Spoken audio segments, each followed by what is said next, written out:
प्राचीन ग्रीस के इतिहास में यदि कोई एक नाम बहादुरी, सम्मान और बलिदान के लिए सबसे प्रसिद्ध है तो वह है स्पार्टन योद्धा। ये वे लोग थे जिनका जीवन बचपन से ही युद्ध के लिए समर्पित था, जहाँ शारीरिक शक्ति, अजेय साहस और सम्मान उनकी पहचान थे।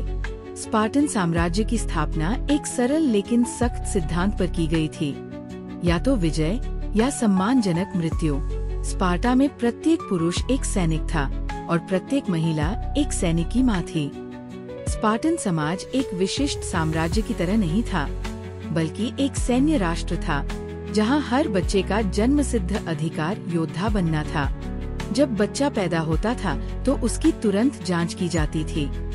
यदि वह कमजोर या बीमार होता तो उसे कायदास नामक पहाड़ी से नीचे फेंक दिया जाता, क्योंकि स्पार्टा केवल मजबूत, स्वस्थ और बहादुर पीढ़ी को ही आगे बढ़ने देना चाहता था। जब बच्चा 7 वर्ष का हो जाता था तो उसे उसकी माँ से अलग कर दिया जाता था और अगोगे नामक कठोर सैन्य प्रशिक्षण प्रणाली में डाल दिया जाता था, जहाँ उसके शारीरिक, मानसिक और युद्ध कौशल को निखारा जाता था। इस प्रशिक्षण में उन्हें सिखाया गया कि भूख को कैसे सहन किया जाए, न्यूनतम संसाधनों के साथ कैसे जीवित रहा जाए, दर्द और पीड़ा को कैसे नजरअंदाज किया जाए तथा युद्ध के मैदान में बिना किसी डर के कैसे लड़ा जाए। उन्हें जीतने के लिए हर संभव कौशल सिखाया गया। दौड़ने, तलवारबाजी, भाला फेंकने, ढालों का उचित उपयोग करने और दुश्मन की कमजोरियों पर हमला करने की तकनीकें सिखाई गयी।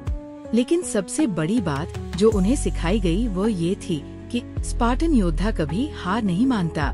स्पार्टन योद्धाओं के लिए सम्मान ही सब कुछ था। वे किसी भी कीमत पर अपनी ढाल नहीं छोड़ते थे, क्योंकि ढाल न केवल उनकी सुरक्षा के लिए थी, बल्कि यह उनके साथियों की सुरक्षा का भी साधन थी। यदि कोई योद्धा बिना ढाल के लौटता तो उसे कायर घोषित कर दिया जाता और शहर से निर्वासित कर दिया जाता, और यह एक स्पार्टन के लिए मौत से भी बदतर सजा थी।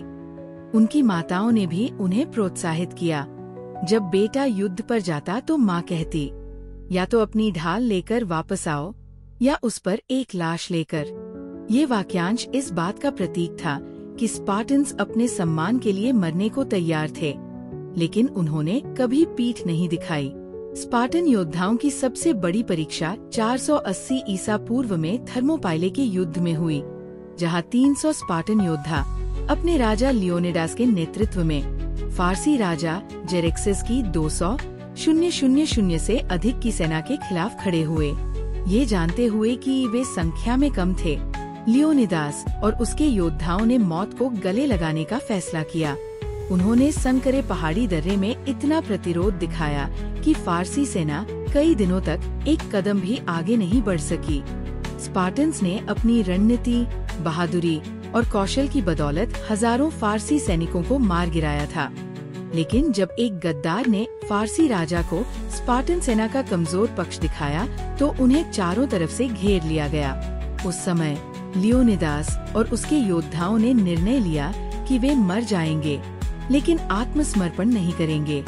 वे सभी एक एक करके लड़े, आखिरी सैनिक तक। उस दिन स्पार्टन योद्धाओं ने साबित कर दिया कि बहादुरी संख्या पर नहीं, बल्कि सम्मान, बलिदान और साहस पर निर्भर करती है। आज भी दुनिया स्पार्टन योद्धाओं को बहादुरी, सम्मान और बलिदान के प्रतीक के रूप में याद करती है।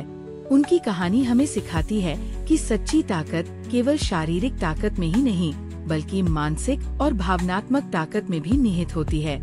स्पार्टन दर्शन का मानना था कि जो लोग दर्द सहने को तैयार नहीं हैं, वे कुछ भी महान हासिल करने के योग्य नहीं हैं। यदि हम अपने जीवन में स्पार्टन सिद्धांतों का पालन करें, अपनी कमजोरियों पर काबू पाएं, खुद पर कड़ी मेहनत करें तथा साहस और सम्मान के साथ जीवन जिएं, तो दुनिया में कुछ भी असंभव नहीं है। स्पार्टन योद्धा हमें सिखाते हैं कि बहादुरी का मतलब सिर्फ दुश्मनों से लड़ना नहीं है, बल्कि अपनी कमजोरियों और डर का सामना करना भी है। ये कहानी उन सभी लोगों के लिए एक सबक है जो सफलता के लिए प्रयास कर रहे हैं। जीत हमेशा सम्मान, त्याग और कड़ी मेहनत से मिलती है।